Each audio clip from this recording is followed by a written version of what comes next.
Hey Ashley, I just wanted to give you a little bit of feedback here since we're getting close to the end of the class here. Well, so far I like what's going on.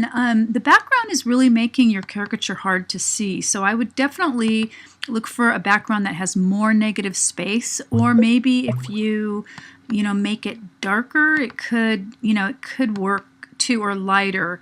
It just needs more contrast. You really can't see.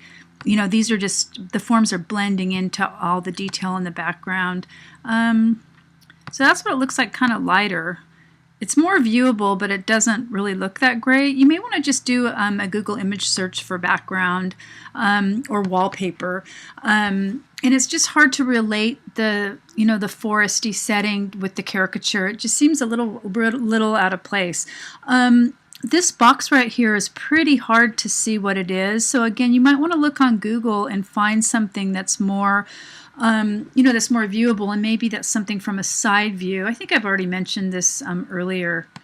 Even something like this that had, you could kind of see from the side would really create, or something like this would really create a lot more depth than just that head-on. It looks pretty much just like a dark shape. If you do use Google image search, be sure to roll over these and find one with a high enough resolution. Like 264 is too small, that won't work. So you need to find one that's, this one's got a watermark, which means a little thing so you can't use it. So you can't use those. So again, I would just keep looking. I'm not going to spend too much time looking for you.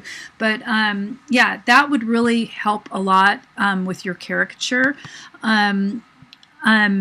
And other than that, the text is just more needs to be done with the text. Be sure to have a look at that video I posted of what works and what doesn't work within past student work. Again, where's the examples? See how this text is treated. I mean, they went to dafont.com and they downloaded a font, and each word is on a different layer and just different fonts, and it really integrates well with this piece. So again, this is kind of the level of refinement that's kind of expected for how many points this project is worth. Another thing you can do too is you can put, so each word on a different layer. I wouldn't use red, and I wouldn't use this warp. This tends to not look very professional, so you really do want to create a portfolio piece. So if I select all your layers here, and I select this layer folder, it all goes into a group. So then I can take the whole thing and move it. So I'd make it smaller too.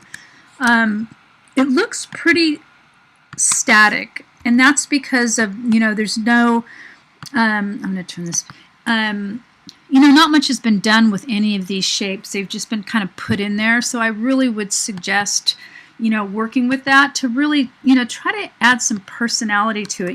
Rotate them. Just play around with it. Just so it doesn't look like the objects were just stuck there and nothing. Nothing was really. It just looks pretty static. So that would be my main suggestions. Okay. So anyway, let me know if you need help. Oh, and one more thing, if you do, see the same levels. If you that was for the background, but I'm going to drag it up in front of your top controller.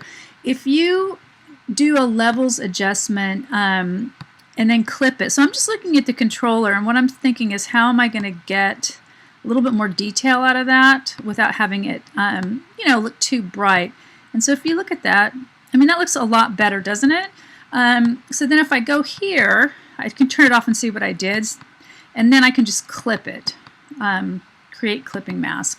So now it's just affecting that one layer. So that's another thing that I would do. I'd do it on the guitar too. Okay, so anyway, I hope you found this useful.